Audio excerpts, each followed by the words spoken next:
Welcome everyone to Just Onside. I'm your host Ibrahim Baggio Baghdadi, twin brother of Ahmed Baggio Baghdadi, or at least what some would have you believe after I merely got a haircut. I'm joined by a man that's travelled all the way from the Swiss Alps, it seems, Uwais Ahmed. And this, ladies and gentlemen, is a bit of a sad one. This may be the last time I'll be introducing my good friend Ayub Patel, as Leeds United are looking like they're going to be in the Championship next season. So this may be the last time Ayub, at least as a Premier League club. There's no maybe about it. It's a done deal. It's a done deal. Wow. It's a done deal. Wow. Okay. And I know, just before we obviously carry on, I mean, I don't know what comments you've already had about that haircut. And it's from a bald guy to make a comment about a guy with hair. It probably isn't the done thing, but that is outrageous. What is that? That's an insult. Listen, why is it always the bald ones? Why is it always the bald? Our office is littered with them, and they all seem to want to have their Come on. It's not a criticism of the haircut. It's just that we preferred you with the flare. It's a criticism of the haircut. That is just, I don't know what that is. I mean, it's You don't know what it is. Your barber had should for be about shocked. 30 years. That's right.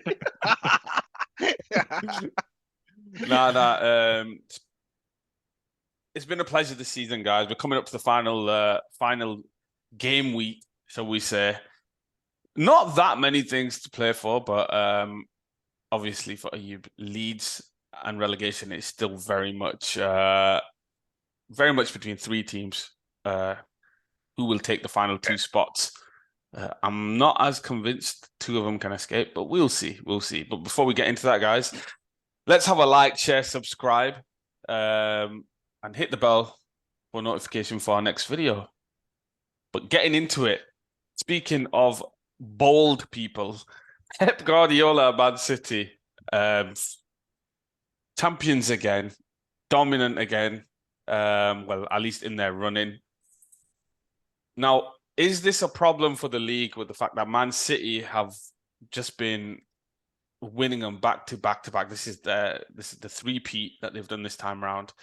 And apart from, I think, Liverpool, they've won 5 in the last 6. So is this dominance a problem for the Premier League, or is that not a reflection on how competitive this league is and how close it actually is year in, year out? I will let Uwais Ahmed go first on this. I was hoping to get Ayub's thoughts first, but I'm more than happy to, though. That's fine. I guess when you evaluate Manchester City's, I guess, dominance, the first question you have to ask is it dominance? In terms of their achievements in recent times, in recent seasons in the Premier League, does it constitute as dominance? Now, if you look at the Premier League era currently, they have won 7 Premier League titles in 12 years, 6 in 10, and under Pep Guardiola, they've won obviously 5 in the 7 years that he's been manager of Manchester City Football Club. In the last 6 seasons, in which they've got 5 in 6, they've got an average of 92 points in the Premier League. That's including the season where they were pipped by Liverpool. And if you look at their goal difference during those 6 seasons, it was plus 68 goal difference. Just to put that into context, during United's, in all of kind of United's Premier League title wins, if you discount the seasons where we had 42 Premier League games, I think their best season was plus 58 goal difference. Just to give a little bit of context, in terms of their kind of dominance. Now, Sir Alex Ferguson obviously won 13 Premier League titles in 21 seasons, and obviously no one could dispute that this is ultimately Manchester City's era right now. Again, just to give a little bit more context, I think there was a couple of seasons in the middle where Jose Mourinho, they had a couple of big years, I think, where they won, I think, what was it? Let me just have a quick look. I think they got like 95 and 91 points in the Jose Mourinho era as well, Chelsea. So you could argue those are the kind of teams that kind of dominated during this kind of era where Manchester City have been relevant. So the question is, are they dominating? Well, I think one would constitute they are. Gary Neville obviously pointed out on Monday Night Football that such dominance has always existed in some way, shape or form, with obviously the Sir Alex Ferguson era, which I've just kind of pointed out as well. Now, the question is, well, that's fine. Just because dominance has occurred, is that good? And I guess the question is, ultimately, what lens are you looking at it from? If you're looking at it simply from a sporting perspective, the idea of sport ultimately is that it's a competition, it's competitive, it's to compete. And the great thing about sport is, what makes it great, just simply from the lens of, if you didn't support any club, you want unpredictability. If you know the outcome of an event, that makes it boring. And if it's boring, and that ultimately, in theory, should turn viewers off, because you know how the film or the storyline ends to some extent. Now, I guess ultimately the way I see it is, football is consumed in I would argue, by 4 different types of supporters, or 4 different types of that product is consumed in 4 different ways.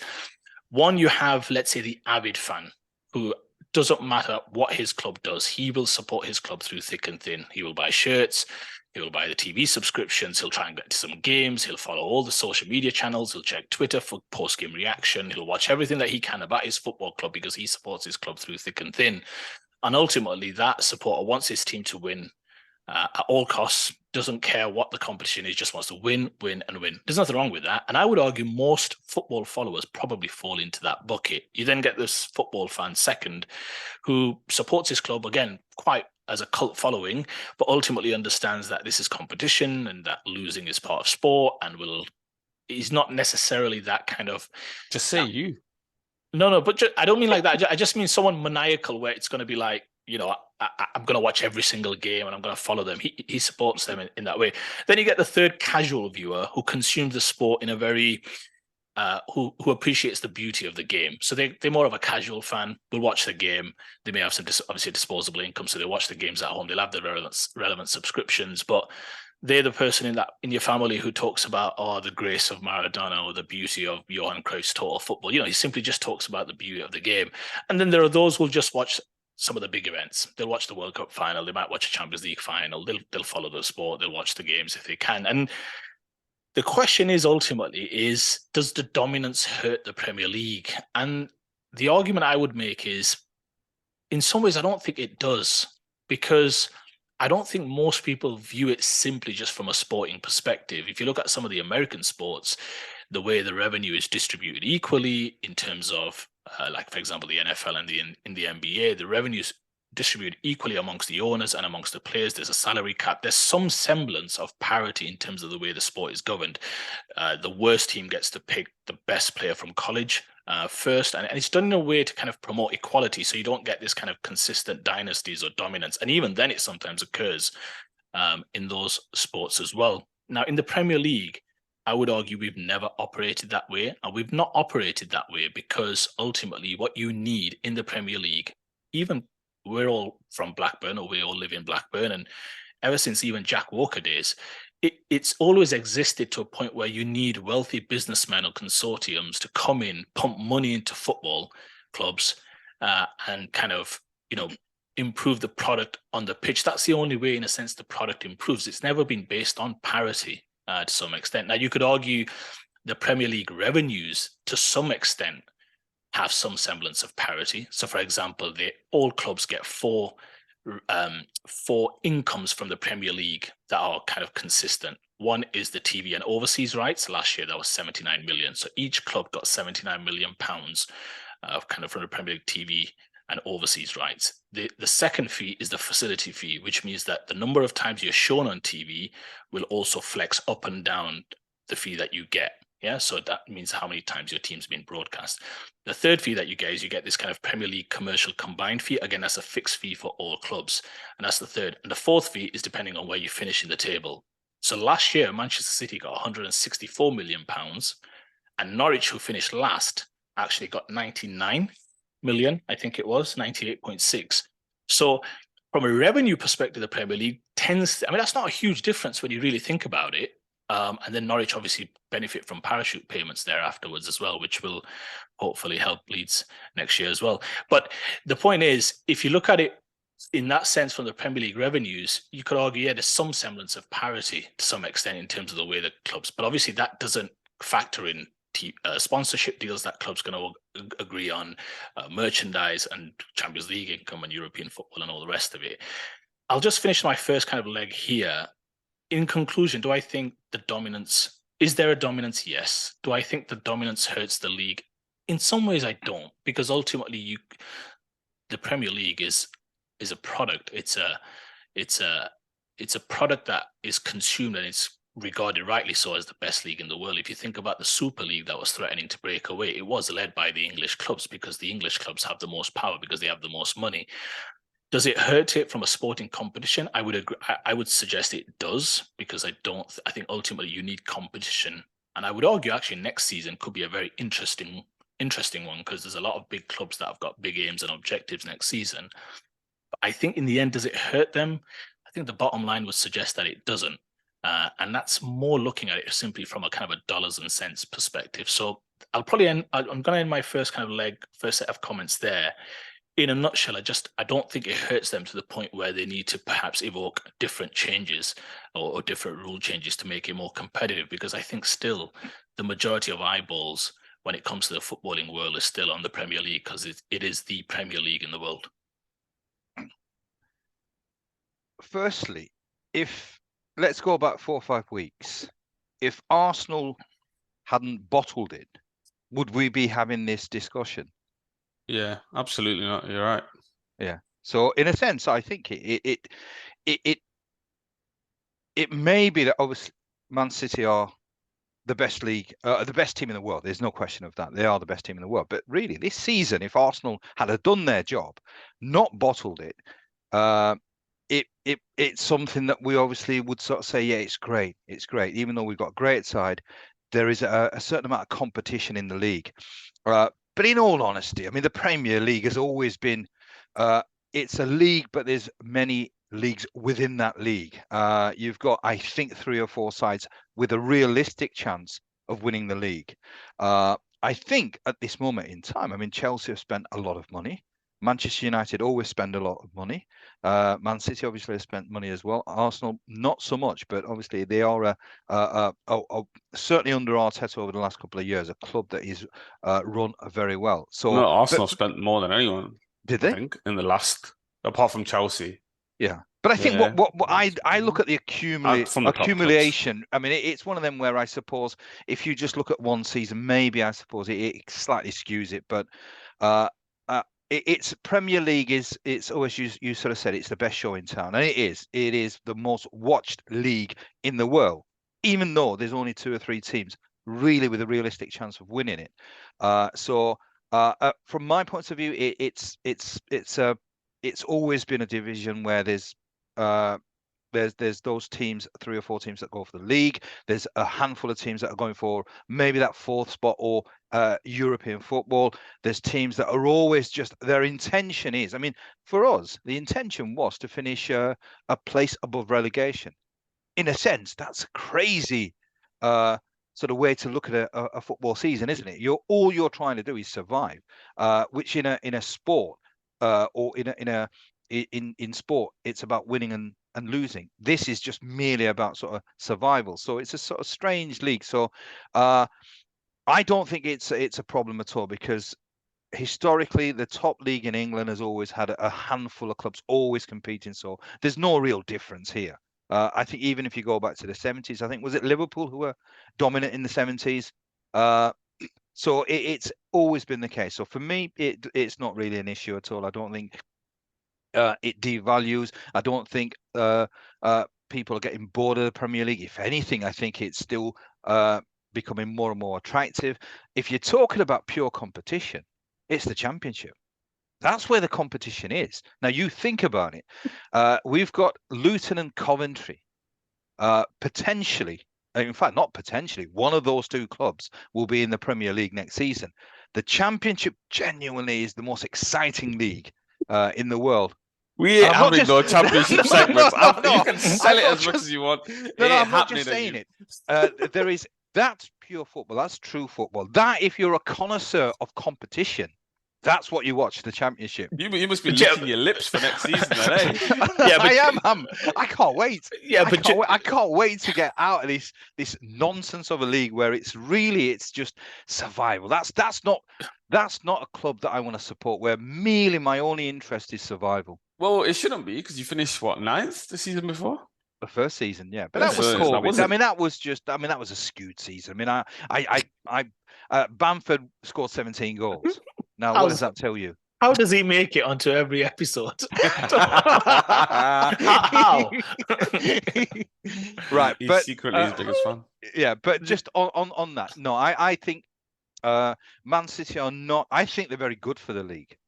I think they're a wonderful ambassador because especially the way that they outplayed Real Madrid, because it really gives English football, the Premier League, a really high profile, a really high status. So continue with your success, Pep Guardiola.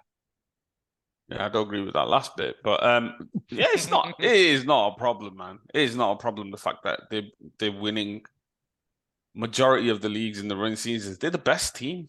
It is what it is. If you want to knock them off their perch, it should be causing the other teams strive to do better.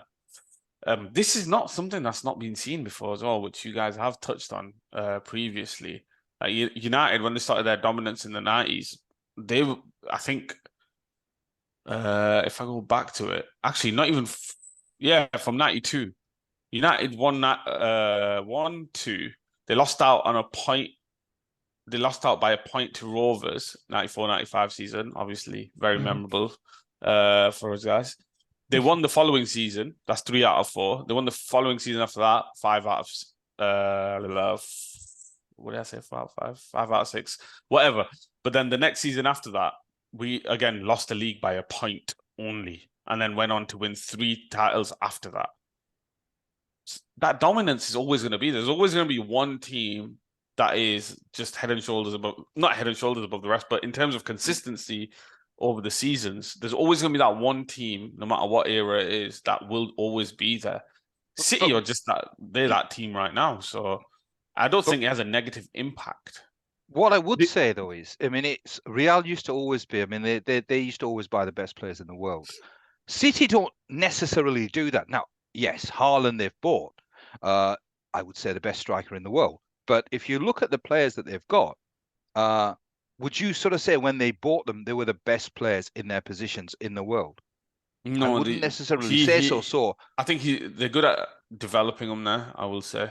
But what he does get, and is something we've already talked about with Pep Guardiola, he gets whoever he wants. So in that sense, he sees a player. If he likes what they've got, he usually gets him. So then he does develop them though. So I've got to give but credit where it's that's due. the thing. That's the thing, because the template isn't a case of what Real did was right. We'll buy the best players in the world. In a sense, if you've got the best players, you've got a higher chance. They weren't super dominant during that Galactico era. Well, yeah, but that's I suppose was always the argument that they had the best players, but that doesn't necessarily mean that they'll be the best team. I think what we've got to give Guardiola the credit, and sometimes I actually must say that I don't give him as much credit sometimes as he deserves. I think one of the key things that Man City have, which other teams don't have, is that they can probably field 2 first 11s.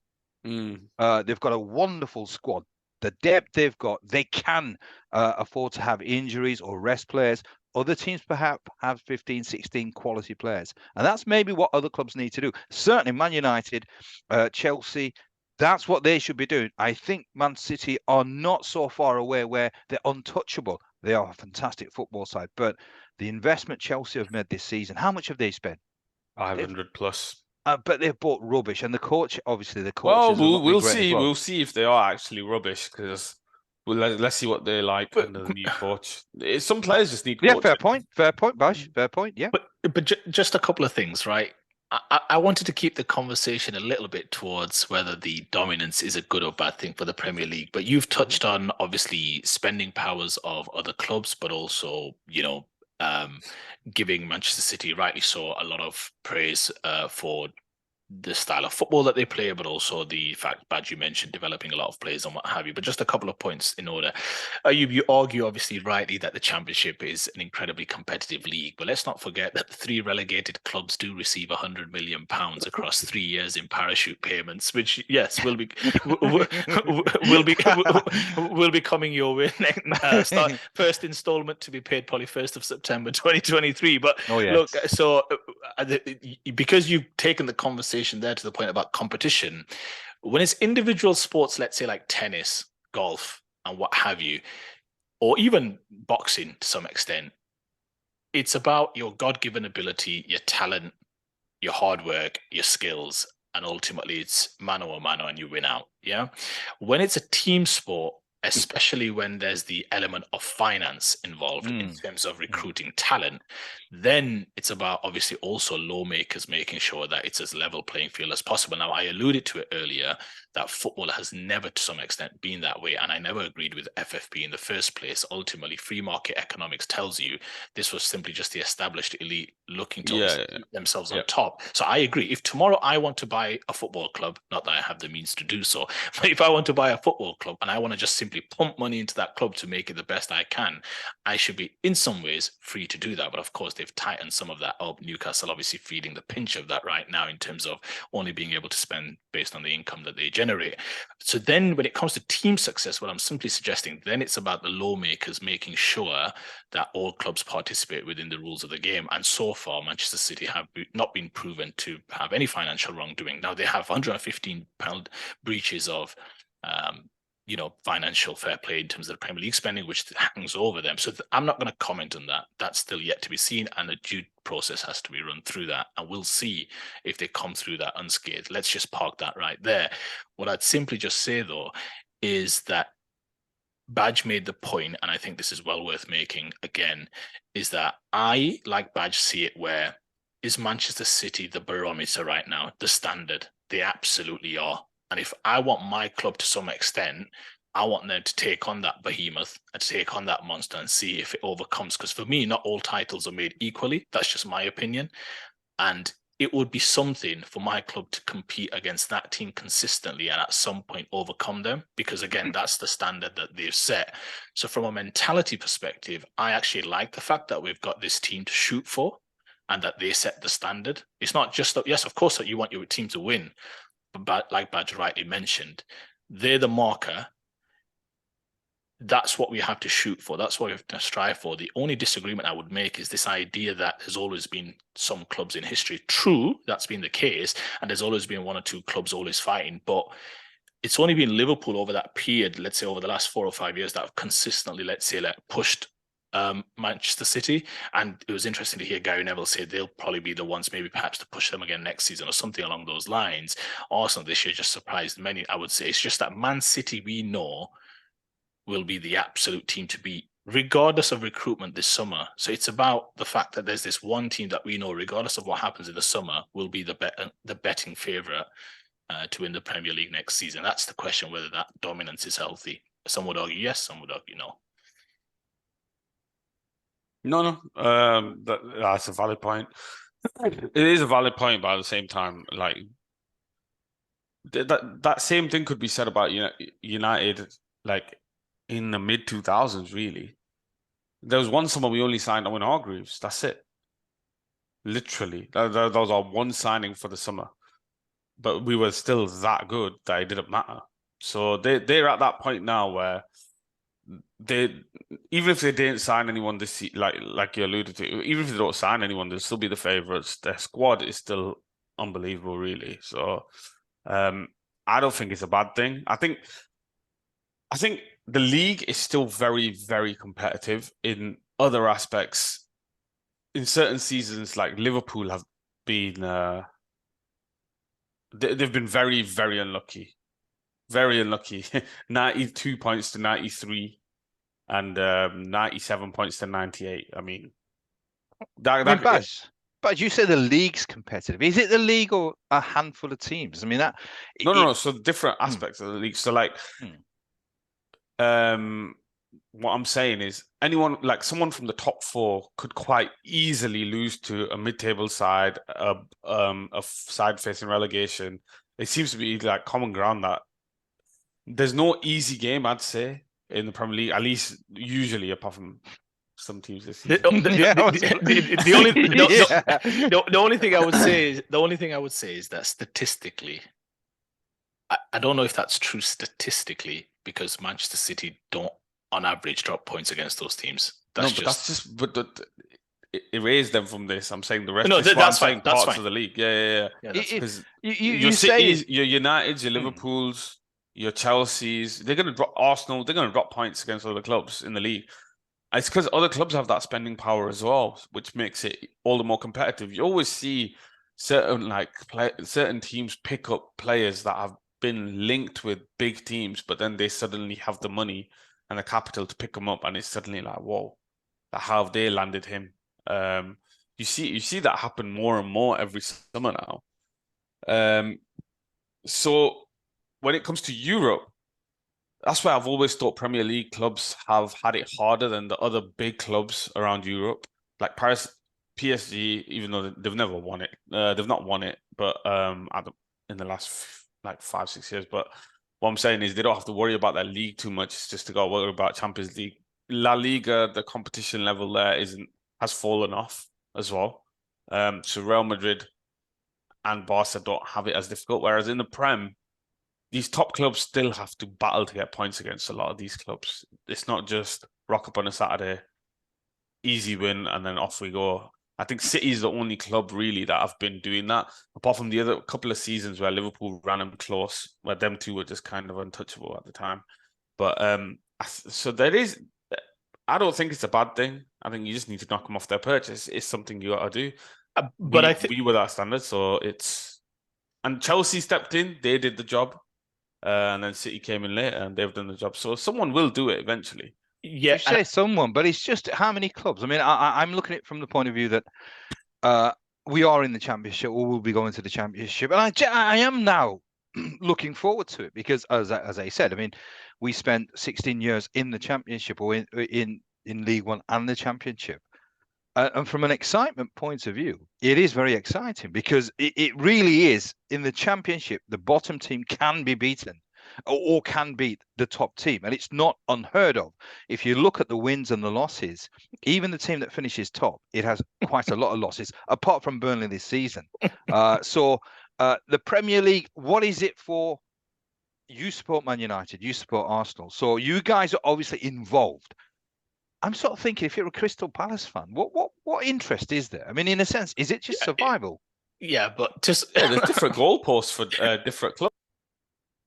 Like if you're a Palace, you want to maintain your position in the league and maybe push on a little bit. But if you're United, you obviously, or City, you want to be challenging for honours. What I'm saying is, look at Nottingham Forest. Nottingham Forest have Keylor Navas as their goalkeeper. Absolutely ridiculous how he's even there, but he's there. They've got Renan Lodi, who's at Atletico Madrid for years. It's clubs like this, like Forest have just been promoted and they're landing players of this ilk. And they took a point off City. And you see, this is what I mean, like the league, because the likes of Nottingham Forest can get players like that. No disrespect to them, but they've just come up and they're getting a 5-time Champions League winner and then a La Liga winner and like a multiple-time Champions League runner-up in Lodi. So, I mean, it's crazy. The competition's still there. It's still a super competitive league. I couldn't disagree with your Championship point more, Ayub. And next year, when you're struggling to get out of the Championship, I'll remind you, but Ayub, it's an exciting league. Let's stay in here. It's an exciting league, just like you want to. I mean, don't misquote me there. Yeah, but I said it's an exciting league. It's obviously a league that you can genuinely be excited about because there is never a guarantee. There are teams exceptional like Burnley this season, but usually it's always much tighter. Absolutely not. I can't have that. There are exceptional teams that have put exceptional seasons together to get promoted out of the Championship, and quite often the team that's top of the Championships wrapped it up with like 6 games to go, 7 games to go. And the reason for that, I think, is simple. 2 reasons. Well, I say 2 reasons. Is one, there's more games. 46 compared to the 38 in the Premier League, which means if you're better than the rest, you've got more games to prove it over. The argument is Manchester City could lose in a one-off game maybe against a team, but over 38 games, their quality is going to win out. Similarly, in 46 games, your quality is going to win out a lot more because there's less chance for like these kind of anomalies over a one-game thing. So you've got more games to spread your talent over or to prove your talent. So you do get dominance in terms of Champions League, Championship wins. Leeds' win in the Championship was dominant. Wolves, Reading, there's many more that they've just wrapped. I've just brought this up. I brought this up. Burnley won the league at a canter. Sheffield United automatic promotion. Out of a 46-game season, they lost 11 games, finishing second. Yeah, but the point is Arsenal finished second and they may only finish 6 points ahead of United or Newcastle or whatever. The point is, isn't about the second team compared to the other. It's about the team that finishes where it's at. I'm going to stick to that. The team that finishes top. And also, just one more thing. The Championship is also, like I said, the only league where right at the start of the season, the Championship, as in the authorities, literally pick out 3 teams from those 23 clubs, or however many clubs we've got, 24 clubs, and say, you 3 are going to get 100 million over the next few years. I'm saying the whole idea of it is skewed towards the teams that got relegated out of the Premier League. I don't know how we got into the Championship. This is... No, you don't. You don't know. I know it wasn't me and Uwais. Nah, but you even said earlier, like, if Arsenal weren't such massive bottle jobs and could do their damn jobs... and win the title, then this wouldn't be a conversation. And if Liverpool weren't forever inferior to Man City either, then again, these aren't conversations to be had. I like how you followed that comment earlier, Badge, with your initial line by saying Manchester City are the best team. It's like, on the one hand, Arsenal bottled it, and then on the other hand, Man City are the best team. I'm like, which one is it? I'm like, come on. So what? So the best team in the competition every year has to win it? The best team in the league wins the league, yes. No. That's the whole point. Over 38 games, the best team wins the league. That's obvious. No, they're the best team in the league, but that doesn't mean they automatically win it just because of that. I'm saying. No. The best. My comment was they're the best team. That's fine. Everyone knows that, but that doesn't necessarily mean they should win it. No, it absolutely does. Well, it doesn't. Yeah, if you're the best team in the league, you win the league. That's how it works. Over one game. No. So we're talking. We're talking. I'm with Badge on this one because I agree. You're thinking of it post, like, this is the end of the season. They've already won it. Yeah, we don't. They're the best team, and the best team wins it. That's not what I'm saying. What I'm saying is beforehand, before the season started, they would have been the best team. That doesn't necessarily mean they should win the league, or they have a God-given right to the league. I mean, no underdog ever would win anything. I would still say that even if Arsenal had won the league, in terms of ability, the best footballing side would be Man City. Exactly. No, absolutely not. If Arsenal had won the league, they'd be the best team in the league. That's how it works. You just said ability-wise. Yeah, but it's who That's defines a different thing altogether. Footballing ability is like this kind of opaque thing that we just can't even touch. The proof is in the pudding. Over 38 games, you prove yourself. That's why I never counted those. Yeah, but the two of you counted those Arsenal points. I never counted them because over 38 games, just like everyone tells you, it's over proving yourself over 38 games. Listen. If you are leading by 8. With a game played extra. It doesn't matter. I don't care. Does that not? No. Don't care. It does. So hang on, let me get this right. You were leading by 8. So it's pressure for them to win that game in hand. They obviously can rise to it. You guys, you don't have to rise too much if you're the best team. I swear, man. You make my blood boil. Arsenal had one job, couldn't do that right. Give them a 20-point lead next time and still blow it. But again, talking about the dominance here, just to finish off one final point. If it wasn't for Arsenal this season, most likely, not 100%, but most likely this title race would have been a procession. So again, coming back to our initial comment about the dominance, whether that's a product that people want to view, question mark, I don't know, right? I'm just saying that it took Arsenal to at least punch above their weight to some extent to create some sort of storyline at the top of the table. And that's also one of the reasons, conversely, why I give Liverpool massive credit, because I would argue those couple of years, you could make the argument were the greatest in Premier League history. in terms of two teams going at it hammer and tongue over a short period of time. And the standard that they set in terms of 100 points, 99 points, 98 points, or whatever it was over that 3-season period, you could argue was peak Premier League at its absolute best. And again, that's why I don't believe each title is made equal. And that's why Liverpool's 2 close finishes in finishing runners-up badge count for more than simply just being the best of the rest. No, listen, no one cares, man. They were the best loser. Congrats. Why am I getting aggy? Sorry, guys. It's that haircut, isn't it? Yeah, it's bringing out an edge of me that I didn't know I had. Well, there's more air coming to your head now. That's probably why. Right. Is that our final thoughts on the matter?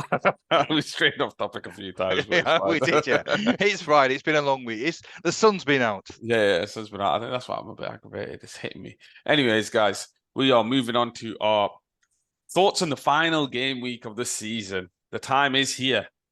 It's a sad time of the season, I'm not going to lie. Everything's done, really. Everything's wrapped up. I guess top 4's wrapped up. I did say there was no chance. At home, no chance we weren't getting that 1 point, at least. So that's Newcastle and Manchester United in the Champions League with Liverpool dropping out. And yeah, we've just got relegation, guys. Relegation. Leicester, Leeds, Everton. The 3 clubs in contention. What are our thoughts? Each one of them has a home game, if I'm right in thinking. So Leeds have Spurs at home. Everton have Bournemouth at home. And Leicester have West Ham at home. What are our thoughts, boys? Is a miracle going to happen for Leeds? Well, it's not really a miracle, to be honest, but are Everton going to survive, or have the other 2 got a chance? Forget Leeds, seriously. And I'm not just saying it for the sake of saying it. You've got that's as good No, we haven't. As you can ask for. But we're in a position where we're dependent. Last week was the key game against West Ham. We win that, it's in our hands. I mean, that was a disgrace. 15, 20 minutes, we turn up and then we switch off again. So Leicester, that 1 point against Newcastle, that Huge. Amazing rearguard action. Albeit there was a lot of luck involved as well. But sometimes you make your own luck. You do. They've given themselves a sniff. Because they were out of the 3 sides, they were probably the least favourites before the Newcastle game, because I really didn't think they were going to get anything at all. So we're down. Southampton are definitely down. We are down as well, all bar the shouting. The 2 teams that are fighting for that 3rd spot are Leicester, Everton. They're both going to win. So if they both win, Everton stay up. Because Everton are playing a team that's on the beach, Bournemouth. I don't think they've won for the last 4 or 5 games. I think they've lost the last 4 or 5 games. So this is about, we were talking about the competition in the Premier League. Bournemouth's objective is to stay in the league. Once they've accomplished that, they've taken it nice and easy. West Ham, against us, they were actually just relaxing, chilling, but we were so poor, they still beat us. But tomorrow, with a game in about 10 days' time, is it 10 days' time, the Conference Cup? And it's an away game. I think last week it was a home game. Declan Rice, last game for West Ham. I think maybe 2 or 3 other players perhaps were playing the last game. So they put on a little show. So I don't think they're going to put up a fight. So really, I've got a feeling Leicester win. Everton will win. And would you believe it? I've got a feeling Leeds will win as well. When it doesn't matter. That's typical Leeds. When it doesn't matter, the buggers will turn up and put in a performance. So I've got this feeling that we'll all win, but it will be a case of the table will stay exactly the same. And Leicester will join us in the Championship, the best league in the world. Yeah, the best league in the world. I just when your fate is dictated by another club, I'm just never ever comfortable with that. And not only is it dictated by Everton in this instance, but the fact that Leicester have a better goal difference than you, it's not looking good, man. It's Oh not no, but for looking Leeds, good. no. I mean, and this is not just me. I mean, if you go and watch or sort of read all the forums of Leeds United supporters, we're absolutely just we've accepted it. I think in our heads we'd accepted it a little while ago. I think in our hearts now, there is no way. I mean, there are still some people. I mean, even Big Sam was just still sort of contemplating that maybe, absolutely no chance. No, so you need both teams to lose and you guys to And we win. have to win, yeah. We have to win. Oh my God, So I'm just seeing the numbers. You've won 7 out of 37 games. yeah. That's- And well, Leicester can draw, and we win, and we'll go above Leicester. So Leicester it's not with Everton. They have to lose. With Leicester, they can draw, and we win, and we'll leapfrog the two sides. So, but it's not going to happen. I can't see Bournemouth away at a rocking. I mean, I suppose if you're going to clutch at straws, DCL is injured. He's not playing. I'm not sure who else wasn't playing. Who's a key man for Everton? But even without those players, they're going to have too much. Especially because Bournemouth are not going to be bothered. West Ham, same. I don't think they're going to be bothered. So the integrity of the league, it's a disgrace. I mean, this is the Premier League. Well, it's. I'll be glad to get out of this league. I tell It's you what. corrupt. It's greed. It's fueled by avarice. It's a shocker of a league. What I will say is if Everton lose, well, if Leicester lose, Yeah, and Everton draw, you need a 3-goal flip. yeah. So yeah, I mean, survive. yeah, but it's to make it simple, it's just we're thinking about losses.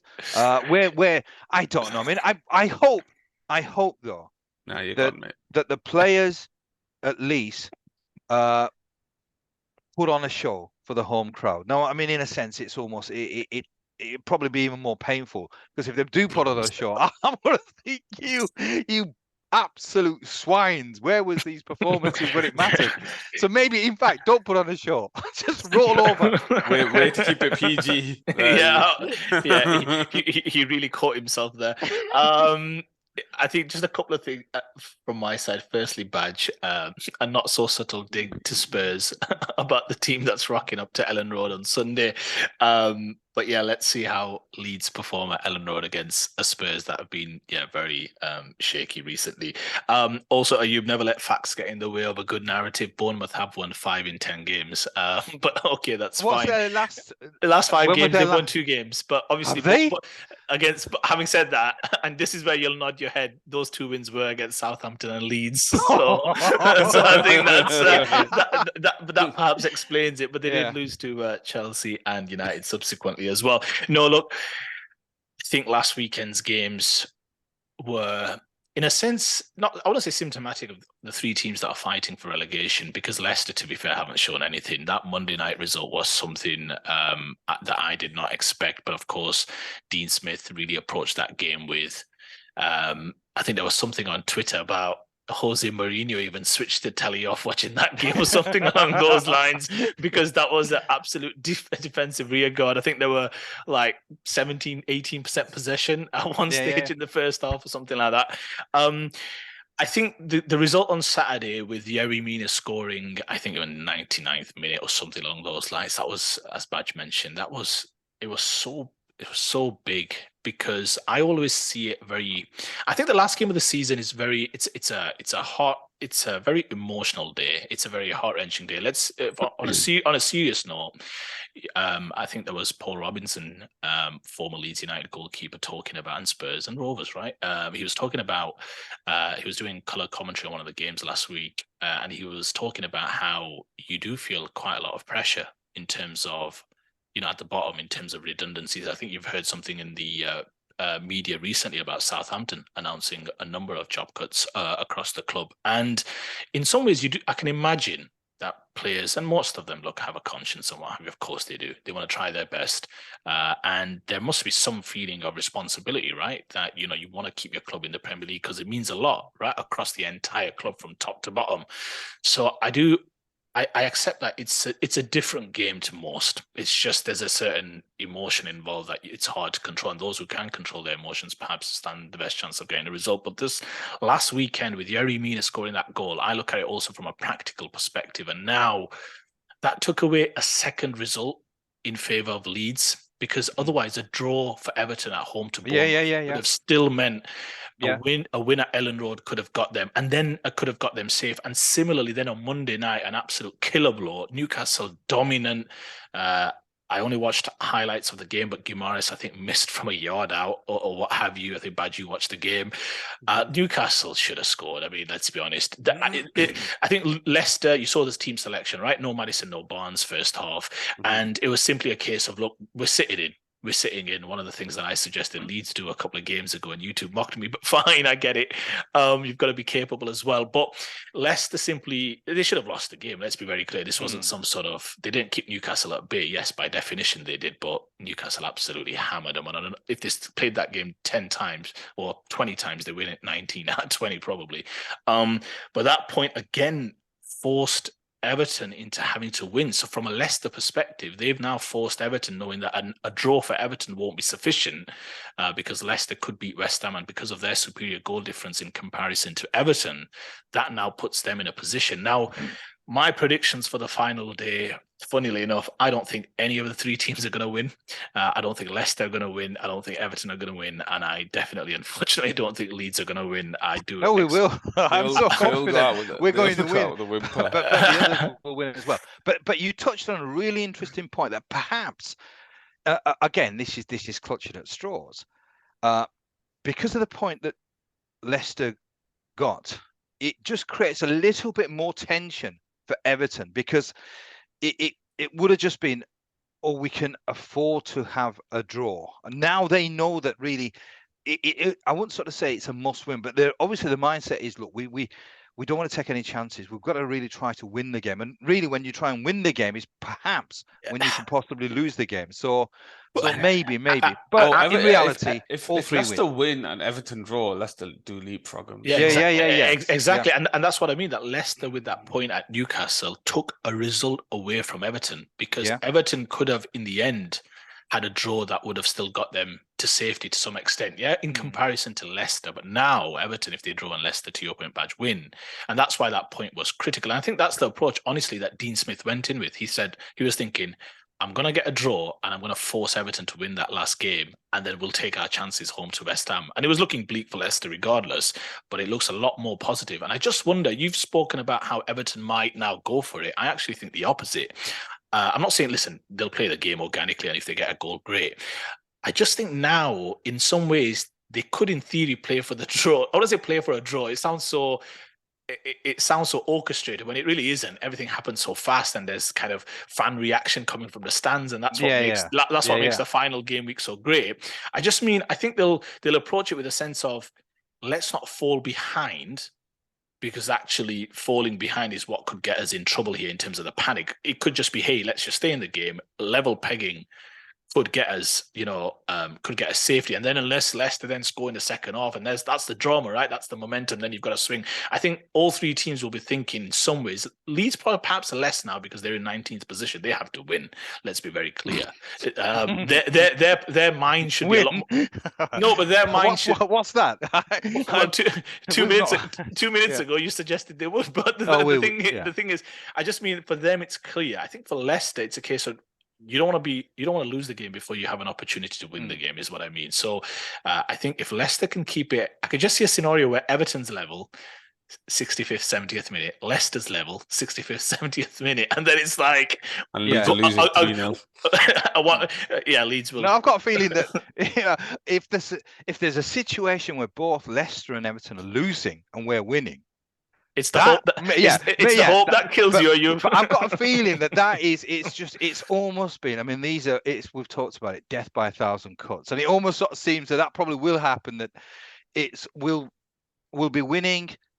Those teams suddenly in the 98th minute probably get an equaliser or something like that. But I hope it's not like that. I hope whatever the results,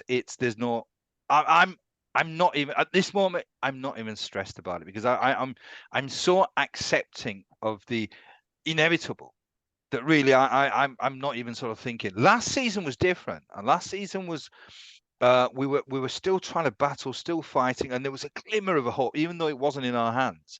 There was a glimmer of a hope. This time it just sort of feels completely different, and every single Leeds fan, if you talk to them, or at least majority of the fans, are very resigned to the fact that we will be relegated. Is there any chance that you can get Rafinha on loan for one last game? Oh my goodness me, that's we've missed. That's what we've missed. The magician. This season we've just had. I mean, I'll be glad when the season ends and we can get rid of some of the rubbish. In fact, 3/4 of the rubbish. That is, it's been like a cancer at this football club. It's just how many goals? How many goals did Bamford get in Championship? How many goals has he? Well, the season that we came up, he scored about 15, 16 goals. He's not prolific even in the Championship. I mean, the unusual thing was, I mean, that was the anomaly. He actually scored more goals in the Premier League. But remember, it was COVID. The man is perhaps at his best when there's nobody watching. I thought he should thrive tomorrow then. what I will say, yeah, out of the 3 clubs that each team's facing, okay, so Everton have Bournemouth, right? Bournemouth have 2 wins in their last 5. Wait, what about the last 3 games? Southampton. No, it's last 5 games. They've beaten Southampton, Leeds, and then they've lost 3 on the bounce. Yeah. So they've won 2 of the last 5. Yeah. Right. Then I'd rather put it. They've lost the last 3 games. West Ham have won 2 of their last 5, albeit their 2 wins have come in their last 3 games. Yeah. Tottenham, 1 win in 5. They've had a draw, loss, win, loss. They're coming off 2 losses. So some would say you want the easiest game there, to be honest. I expect you a comfortable. I would say, yeah. I mean, under normal circumstances, I mean, this is why as a Leeds fan, I'm gutted that we absolutely just chucked in the towel. The players didn't care because if we'd have won that game, which we should have done, there is absolutely no excuses. I mean, it really, everything was in our favour. 15, 20 minutes. Playing okay, not well, but playing okay. 1-0. West Ham weren't even. I mean, they came in it when they came onto the pitch with their kids. They're safe. I mean, they were on the lash on Thursday night. I couldn't believe. I mean, it was hard. I mean, if you didn't know, you would have thought that Leeds played in Europe. And Ayling made a comment after the game as well about being tired. I can't, honestly, we used to be under Bielsa one of the fittest teams, if not the fittest. This is, I mean, I don't know what on earth. As I said, I mean, I can't wait for the season to end. Get them out of the club. I want to get Badge. So I've predicted Everton draw, Leicester draw, Leeds to lose, and I think Everton will survive. I like how Badge puts the question about how many goals is Bamford scoring in the Championship? I thought you were going to say, well, he's not playing for us, so I don't know. But you were like entertaining the idea that he's still going to be playing for you. Who the hell's going to buy him? Who will buy him? His favourite player, really. Yeah, he will not be sold. Well, he'll not be bought. Let me put it that way. How do you see it shaking up, Badge? I have Everton surviving based off the other teams not winning, basically. I don't think he cares. If you've only won 1 game more than Southampton, I'm sorry, you deserve to sling your hook back to the Championship. So Leeds are a gunner. It should be a gunner. Leicester, Everton. It's just, I find it so sad that Leicester are in this position. I genuinely do. Like Premier League winners, 2015, 2016. Why do you feel so? It's just, I feel like it's Rovers again. I know it was a bit of a longer. I think it was a longer time period. No, when did Rovers get relegated? No, Rovers got relegated. I think in 98, 99 or something, and then they came back up. So it's just one of those things. I don't feel sad at all. I mean, I feel sad. Well, I would expect you to. No. The reason why, and I'll tell you why. There is a rationale behind my reasoning why, because they've got enough quality players. They had a really good, or at least a coach that had a really decent reputation, Brendan Rodgers. So they should have never been in this position. So I'm not sure what's happened. So that is definite negligence on somebody's part. For Leeds, it's just mistake after mistake. I mean, it's from the top. So Yeah, but it's not a surprise. Yeah, Leicester to me should never be in this. Yeah, but they had a distinct lack of investment this season. Exactly. But we've been through that before in previous episodes. So They had enough good players, players that have played in the Premier League for many years, that they should have been at least 3 places above the relegation, or at least 1 spot above the relegation. Who's going to survive, Badge? I don't know. I'm so apathetic towards Everton as well. Yeah, let Everton go down. Go on, Leicester, stay up. let's wait. Do Leicester have West Ham? Yeah, let's go Leicester. Why not? No, I want Dean Smith purely because he took Norwich down last season. I want him to take Leicester down this season. Everton and Leeds. See you later. If you, like I said, if you've won 1 game more than Southampton, you deserve to. To be fair, Everton have as well. Yeah, so I'm justified in my thoughts. Both of them. Get them out. Get to the Championship, are you? The best league. The best league. Competitive league in the world. All right. And just a quick other thing. Villa, currently in 7th with 58. That'll be a conference league. I know it's not huge, but for them, it's Europe, so it's a bit of a big deal. And Tottenham and Brentford are basically their challenges for that going into that last game. So I'm sure Tottenham will be itching to be in that conference league. No, they won't. No, they won't. They removed themselves out of the competition last time they were in it. Which is another reason why I'm quite confident we'll win the last game, because I think they're just not going to be bothering. Yeah, I don't. Famous last words. Famous last words. Tottenham 6, League 0. Cue Harry Kane hat-trick, yeah. I'm actually with you. It's really like jokes aside. I think they're all going to lose, and it's just going to stay the same. Well, I have Everton and that and would be Leicester telling of the seasons they've had. Yeah. True. Good. Right. It's a depressing way to end the show, isn't it? I know. Yeah. Have you got any other thoughts, boys? Just to bring the mood up a bit. Well, we did have the Ivan Toney. No. Everyone cares. What a rat, by the way. Like, I was defending you, Tony. How dare you? Yeah. And I was sort of mentioning the fact that until I know what he's done, let me hear this one. So just to confirm for our viewers, we commented in the last episode about Ivan Toney's 8-month ban that he'd been issued by the Independent Tribunal and FA. Special. Ivan Toney, 8-month ban. He can start, so that means he can return to playing for Brentford 16th of January 2024. Well, we commented that on that episode that the written reasons for his suspension were yet to be released, and they would be in the coming weeks and months. And now today or yesterday, I think they were released in terms of obviously the different types of bets that he had placed. And I just want to make 2 quick comments if I can, and then I'll give the floor to yourselves. One, arguably the most egregious was that out of 13 bets that he made 11 against his parent club Newcastle to lose the game whilst he was on loan at Wigan. Of course, he would have had some, I imagine, inside information with regards to Newcastle, perhaps certain players' health being compromised or what have you, but he bet on Newcastle to lose. You can imagine how Newcastle fans have taken that on Twitter. So there's that. And the other 2 bets that he made for his team to lose were when he was playing for Wigan in a match against Aston Villa. He wasn't in the squad, let's be very clear. He wasn't in the squad, but he bet, I believe, on Wigan to lose those games as well. The second comment that I just wanted to make, which I found very surprising, and I want to be very responsible when I make this comment, is that he was facing a 15-month ban, according to the Daily Mail. He was going to receive a 15-month ban, but because he admitted guilt to the 232 breaches, as well as the fact that a psychiatric expert considered him addicted to gambling, that actually reduced his gambling ban to 8 months. Now, the only thing I would say to that is, if a psychiatrist is going to suggest that one is addicted to gambling, and I've got a lot of sympathy for those who are addicted to all different types of vices, and yes, get yourself the best help you can and recover, and we wish you well. That's what that means. If you're addicted to something, it means that we as a society should do our best in terms of helping that person rehabilitate and reintegrate and be the best version of themselves.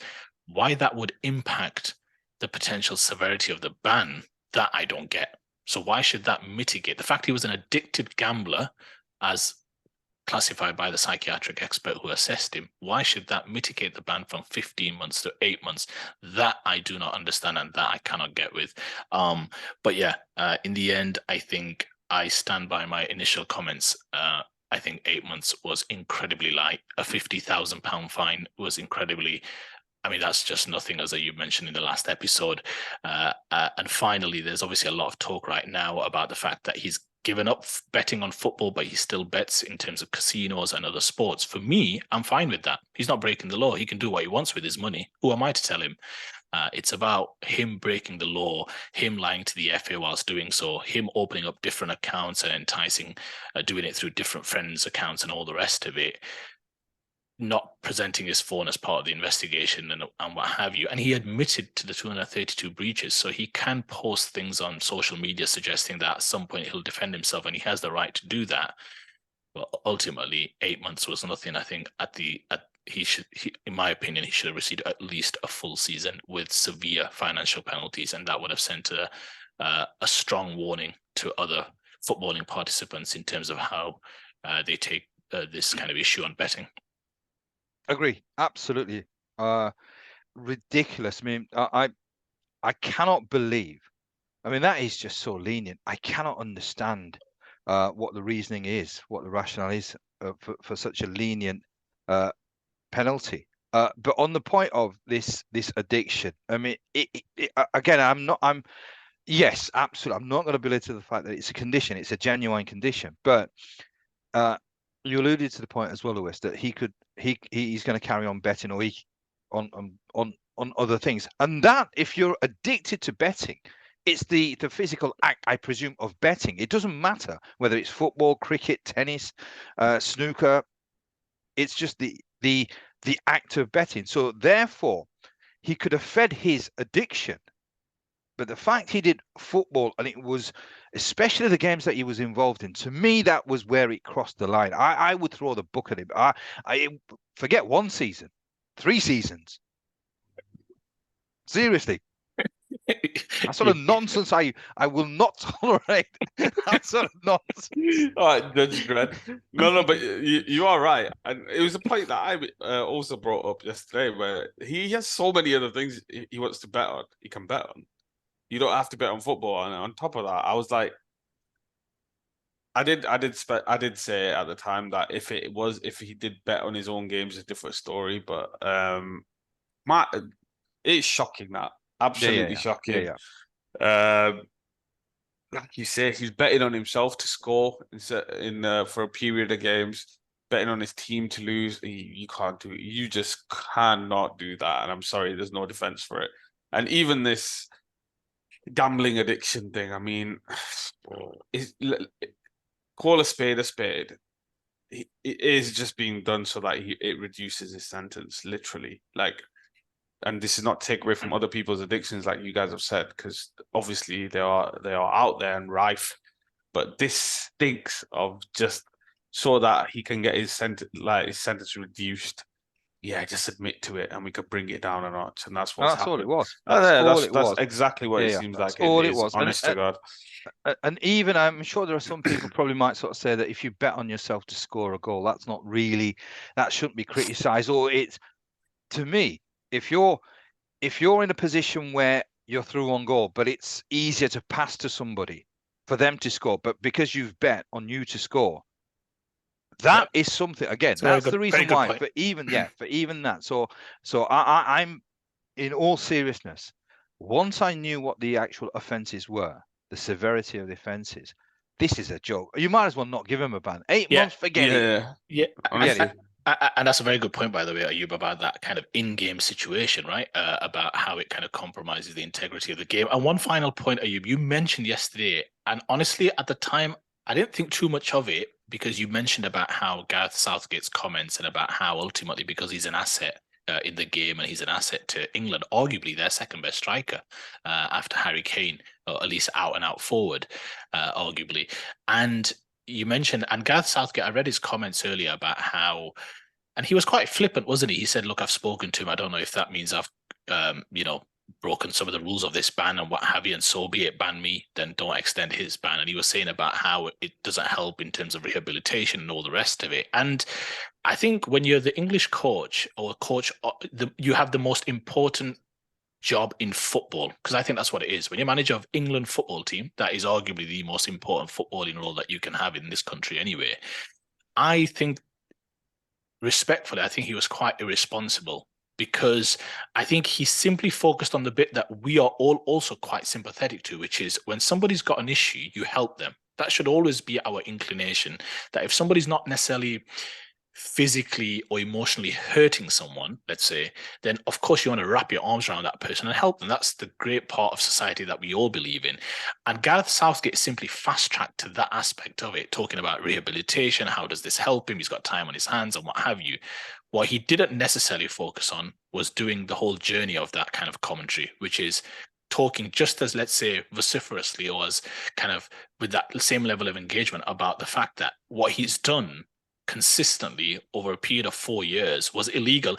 And it's not something that he was just flippantly betting on football games. To your point, he had to have had some inside knowledge when he's making bets on Newcastle losing. My point is, he must know our centre half at my parent club, you know what, he's not going to play tomorrow. Here we go. And he's getting it, of course, because they're on social media chats. He knows the entire squad. He knows the staff and what have you. He's not making those bets because he just thinks, I think Newcastle will lose tomorrow. He's making that knowing the centre forward's not going to play because his wife's just given birth yesterday in hospital or whatever it might be. And I just think Gareth Southgate, so we all, because he portrays himself, rightly so, because I think he's a wonderfully decent man. I really do. It's all very well focusing on that, but to be fair to you have also an overarching responsibility to football. And he didn't necessarily go through those different signposts, if that makes sense, about evaluating the full story from start to finish. We can love somebody and help them and hope that they get better and improve themselves and be the best version of themselves. But you also have to comment on the fact that he's essentially he's going to have an extended holiday. I mean, there was stuff being made in the paper about how he's going to have to be made to train alone. I mean, he'll be fine. Let's be clear. He'll be okay. He'll keep himself fit. There's no issues. I love that. This is from Sky Sports. Yeah, paragraph starts with he's determined to address his gambling problem with therapy at the conclusion of this season. The sentence prior to that was, the position appears to be that Mr. Toney has ceased gambling on football, although he still gambles on other sports and casino games. Yeah. What are we doing here? And again, he can do what he wants with his money on other sports and casino. He can do it till the cows come home, no issues whatsoever. But he knew whilst he was making those bets that he was breaking the law. And 8 months, essentially 19 Premier League games, an extended summer. I mean, I'm sorry. So he's saying he's got an addiction, then he's saying he's still going to gamble on other things, and then they're saying, yep, he's going to get therapy at the conclusion of this season. Like, to be honest, that's his personal. Yeah, and that's his personal life. He can gamble on what he wants. I couldn't care less. But this is the point that he's saying. But the point is, he's got an addiction. He's they've diagnosed him with a gambling addiction. Then saying he's going to get therapy as well. But yeah, he's still going to gamble away. Yeah. But sport at the highest level, and Ayub alluded to this on the episode when we covered abuse, is that sport at the highest level, corporate sports, when you have an asset, and it's happening right now in a story in the NBA as well, when you have an asset who's a star of, ultimately, he's somebody who the team and the league and the entire footballing fraternity wants to get behind, because, again, Brentford will give him a contract because they've got to make sure they secure a big fee when he finally moves on to a Chelsea or a Spurs or an Arsenal or a Manchester United, whoever he may sign for. It's the idea of, right, the PR machine goes into overdrive and it says, right, how can we make sure we protect this asset? And one of the things that has come into sports, which we will cover in future episodes, is how a narrative starts to be built about turning that person into a sympathetic figure. And I've seen it more and more in sports all the time. And I think that's one such incident here as well. Yeah. He has responded saying, "I'll speak soon with no filter." That was his tweet. And what is that? Not. I mean, let's see. Yeah. Let's see. That's just a load of. I've tried hard not to swear, so I'm not gonna. That is just. Yeah, don't ruin it now. Yes, save the swears for the Monday episode. Yeah, can't wait. But yeah, guys, that has been this episode of Just Onside. Pleasure, boys. Thank you for joining. Thank you for your thoughts. Going to the final week. Excited to see if you will be joining us for next season. I'll be joining the show. But remember, guys, like, share, subscribe, all of that good stuff. Hit the bell for a notification for our next episode. And we will see you on Monday with the aftermath of what's happened on the final game week. And until then, don't stray off. Good luck, Ayub.